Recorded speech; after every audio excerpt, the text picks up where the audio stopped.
And a good spiritual morning to you once again. Thanks for joining us today for a quick chat. And of course, our morning cup of coffee. Good morning. Thank you for being with us today. We are going to keep talking about one of my new favorite movies. I like it too. Or series, yeah. Period pieces. Part 2 of Seeking Persephone. We talked about it last time. And I wanted to get myself into more trouble. Let's talk about men and women. Talk about men and women. Well, I just, again, if you didn't watch the last episode, go back and watch the last episode. There you go. No, this is part 2 about this period piece, which is basically a retelling of the Beauty and the Beast mythology, which is the Persephone and Hades mythology. And it's this idea of a woman falling in love with the beast. So if you know the Beauty and the Beast story, that's kind of what happens in this show, in the Seeking Persephone. She has to, for the sake of her family, accept the proposal. Right. So she goes and she lives with him in, his castle, literally. Yeah. It's a castle. Yeah. Because he's a duke. He is somewhat, can I say disfigured? Yeah. Is that politically correct? Yeah, he had something happen where he's got scars. Yeah. He had surgeries. He's got some disfigurement. It's mildly portrayed. They don't really. No, they don't dive into it. They don't really show it very much. He kind of covers it with his hair. And she doesn't really understand his background, which she comes is to part learn of the dynamic, right? But there's really this idea that he's kind of and he's really sort of mean and gruff. Well, he's wounded. Right. He's no been, pun intended. He's literally been wounded. He's been abused. He went through a lot as a child. His father's gone. Yeah. His mother doesn't really live with him. He has one friend that kind of comes and goes, but he's basically living a life of isolation. He doesn't host balls or parties. He doesn't have anyone at the castle. He doesn't really see anybody. He's very isolated. He's kind of trying to find contentment in his isolation. Right. He's kind of resigned himself that he doesn't deserve anything beyond that, or he shouldn't have anything. And then she comes there with him, and because, again, for the sake of her family. So he's kind of the beast, and she's kind of Belle in the story. Right. Because she's kind of prisoner in a sense. She's married. She's agreed to marry him. She's chosen to do it. Right. But And she can't, and he's the duke. So she can't just like pick up and take off. She has to get permission to do a lot of things at the castle. She can't go and see her family. She can't have her family over as much as she wants. Yeah. So initially it's that dynamic. And so what I wanted to talk about was why this is such a popular myth, right? It's everywhere. Yeah, it really is. See it, yeah. Why this is such a popular myth. And I think maybe you can speak to it from the girl's perspective. I can try. And I can speak to it from the guy's perspective unless you don't feel comfortable doing that. No, like you said, some of you might, we don't want to offend anybody, but it's reality. We're like you said, it's generalizing. been around for a long time. Yeah. The We're talking theme about of the myth. Yes. We're not promoting it or saying it's right. We're just saying, why is it retold and why is it popular? And I think what you're saying too, and we all do this, I guess like you said, we're trying not to generalize. I think she feels she's trying to get to know him. Like in any relationship, the girl is trying to figure out what is he about, what's his background, and how can I make him become different? How can I transform him? Right? Can I say that in a more way a guy would hear that? Yeah. How can I change him? How can I change him? It's a kind of a running theme. Yeah. Girls want to for kind the of good. Of course, girls just want to help. They just want to help make you better. And he's perplexed by her. He as we watch the story, he's trying to keep her at arm's length. Sure. And then, but so what's the guy's perspective? So did you give the girl's perspective? The girl's perspective is just she wants to change him. Well, yeah, I think she feels if I'm going to be here, then I need to understand you better. And I want you to become more like I'm hoping we will be. Sure. Okay. Yeah. And I'm trying to be careful with the way I say you're tiptoeing. I'm trying to tiptoe. Yeah. And I think that also there's something about a restrained power, right? There's something about the beast being the beast. You know how powerful he can be and how he is, because he has power. It's in a different power. And the beast, it's physical power because, but with him, he's a very important, dominant, he's a duke. Yeah. He's a very prominent figure. So he has that power in terms of he's in charge of everything and he has a lot of wealth. So he controls everything. And when they pull up to the castle, what's that thing that hangs outside that? Oh, a chibit. Yeah, he wants to be perceived as somebody with power but restraint. Right, like exactly. Don't mess with me or you're going in that thing. Yeah, the thing that's kind of like a hanging stockade, the hanging cage that they put you in. There's also a dungeon. They make jokes about the fact that there's a dungeon, but he says at the beginning, like you're saying, why put someone in a dungeon when you can put them out there and let everyone see them out there? So there is that sort of But you're power. right. I never thought about it until we were talking about the movie, and I don't know why at my age I didn't really understand it. That, of course, okay, like I said, don't be mad at me, but I love that my husband is strong. Oh, don't make it personal. Okay. Well, no, I'm saying as a woman, No, you want a man who can protect you, but who will not hurt you. Right. Forgive me, I'm just saying it. Restrained power. Right. So, and they show that in these stories. There is power. There's the ability to be powerful, but only to use it when it is used for good. Yes. Okay. And let me we're having fun with this let me one. try to make a spiritual connection, because there's not a lot go. of spiritual connections. The only one that popped to mind as you said that was when we say the Beatitudes, when we read the Beatitudes of Christ. In Greek, we call them the makarismi. From the Sermon on the Mount. Blessed are the poor, blessed are... There's a blessed are the meek, for they shall inherit the earth. And meekness there, we confuse meekness with weakness, right? When we say blessed are, to be meek means you're ineffectual, you're powerless, right? We think that, and which is wrong. The meekness there is actually, and I think that term in the ancient Greek refers to bridling a horse. It's restraining power, right? It's not powerlessness.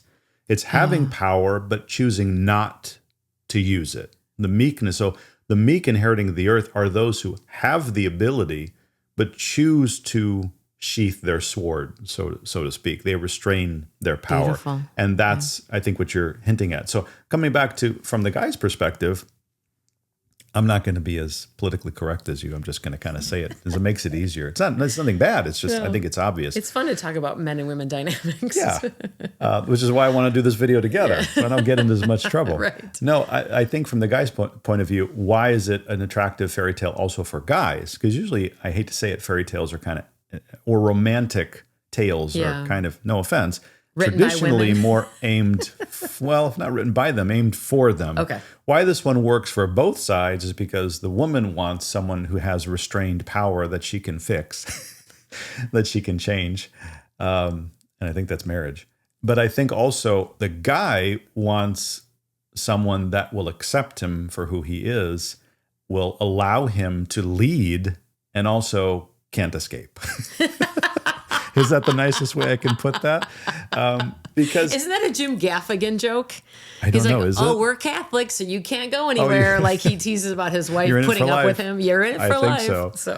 But no, I mean, because if you think about it, and I know again, we're talking about having traditional fun. positions. I know that things change now, but generally through the centuries, because these are centuries old tales, guys have had to pursue girls, and it's hard because the girl can always get away. You have to pursue them. How do I make them stay? So this idea that he has the wealth, he has the power to be able to offer something her to take. There's also something good in that. Guys want to provide. Guys want to take care of, right? So he wants to provide that. But then the trade-off for him is, okay, now she's with me and she's going to listen, right? And she's not going to leave, right? So there's something about that prisoner mythology where she's not really a prisoner. Like in Belle's case, she really is. It's a cartoon. But she makes the trade-off. She trades for her father. Yeah. So she does the self-sacrifice for family. This is a different way. She's made the self-sacrifice to be able to take care of her family and her siblings. Now she can't leave. Yeah. Now they're in it, for the long haul. And so he likes the idea that, and so when she does defer and kind of listen, right? And he sees she doesn't leave. She doesn't try to torture him. She's actually a very sweet, kind person to him. She brings the sweetness out of him and the love out of him. And all of a sudden he starts opening up and trying to do everything for her. Yeah. He starts thinking, what will make her happy? And I think that's kind of a Pauline approach to marriage, right? If you think about, what were you going to say? No, keep that. Let's come back to meaning St. Paul's approach in Ephesians. St. Paul's approach of the idea of being, you're saying both sacrificial and then you fulfill the needs of each. Is that what you're going to say? Or do you, well, something that again is politically incorrect because we don't want to talk about any differences between men and women. And I'm just quoting Paul. I'm just talking about that passage from Ephesians where it's the men want to sacrifice. The men are in the role of Christ who sacrifices for the church. So there's that idea that he wants to sacrifice.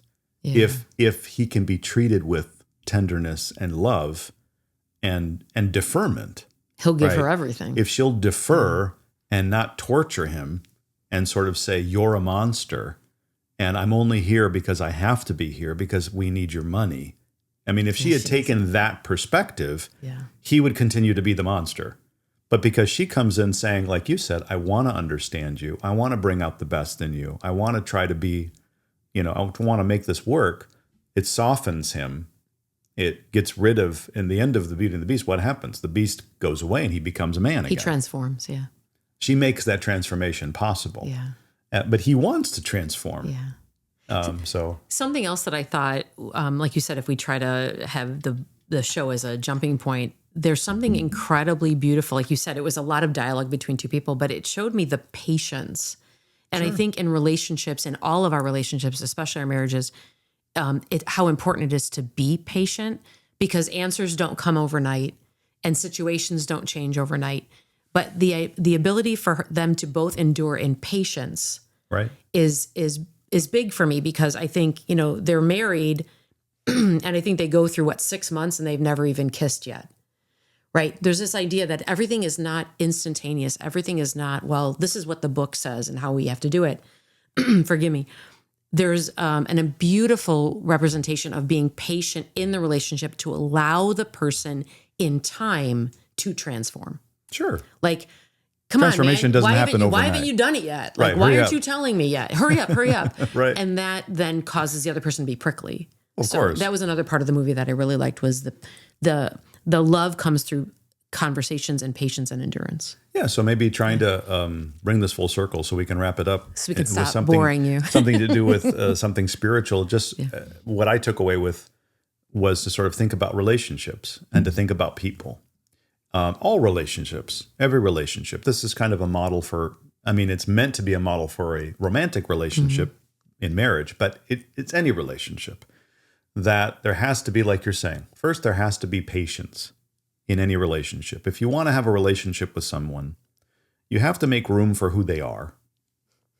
And if you want to bring out the best in them, you have to be kind. You have to be patient. And in order to be able to do that, it takes some self-sacrifice. And that's, I think, ultimately what we're talking about, because in the spiritual life, that's what we want. And we want others to treat us that way. We would think that we want other people to be patient with us because we all have our bad days. It seems like it should be common courtesy, Right. but it's not. Oh, it's not. Or common practice. Yeah, you would think that kindness is common courtesy. It's really not, because it's our perspective and how perspectives change. So I think, just as kind of a wrap up, to think about what I took home, from this aspect of the movie or from the series, was this amazing idea of, like you're saying, how she is patient with him. He also is trying to be patient with her. We at least try in our interpersonal relationships to be patient with one another. Try to make room for each other. Try to bring out the best in each other, in whatever relationship this is. And especially if you have a broken relationship or a fragmented relationship in the spiritual life, that can be a source of real difficulty for us spiritually. It can weigh on us. It can be a weight that keeps our heart, low from ascending and being with Christ. Because if we have any problems with anybody, we're supposed to go be reconciled with them, because the love of Christ is indiscriminate. So we can't love one person, not love another person, and say we love Christ. That's not the love of Christ. So in order to figure out how to build that love and heal those strained relationships, you have to make room for people. You have to try to be kind to people. You have to bring out the best in people. Be patient for them. And the other thing is that, it's a fairy tale. So in the fairy tale, everything works out. And in the end, the beast he transforms and he becomes a man. Real life doesn't work that way. Not everyone transforms. Right. The transformation may never happen, right? They may never change. But it's up to us to not sort of say it's all about the change. It's all about them becoming who I want them to be. It's also about me accepting them and loving them. Now, the reason that he changes is because she loves him as the beast. So we have to learn to love people now. We are patient with them, kind with them, and we love them in their brokenness, in their disfigurement, in their fallenness, because that's the way Christ loves us. And that's the love of Christ. Wow. We love each other now, the way that we are, so that we bring out the best through patience and endurance later, so that we all grow in Christ, and we do that each and every day. Amen.